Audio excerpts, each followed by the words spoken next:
My treatment. My first hospitalization in 1999 was quite a foggy journey. All I could do was trust the expertise of the psychiatrist to prescribe me medication. I remember sitting up from the hospital bed the first night and the nurse administering me a pill. The next morning, my brain, which I felt completely worn out, confused, and restless, suddenly became sedated. Dr.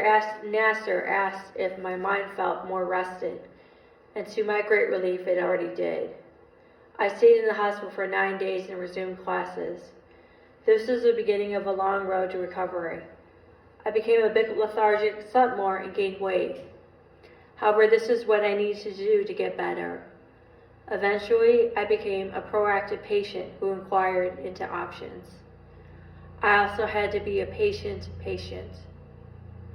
I understood that tweaking medications or letting the long-term effects of the medications to take their proper course took at least weeks or months. I met with a university counselor once a week to sort out my coping with my life.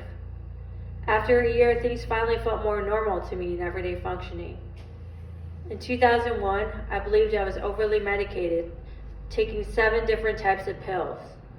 I had acute psychosis. The medications might have triggered my OCD anxiety attacks.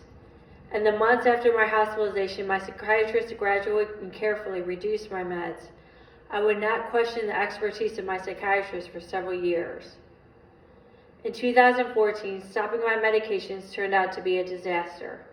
I was put on medications again to my reluctance, including sleeping pills. I relived all the side effects once again for the next 2 years until I tried a psychiatrist my friend referred me to.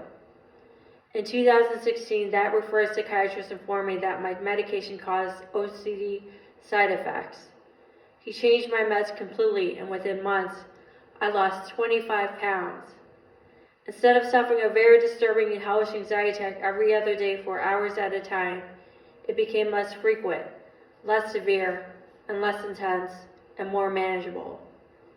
In 2019, my psychiatrist switched me to a different medication to ensure a best possible healthy pregnancy. I wanted to be a mother. It turns out that this measure benefited me for 7 months because during that time I became asymptomatic on only 1 med. With no anxiety attacks at all, I was functioning well.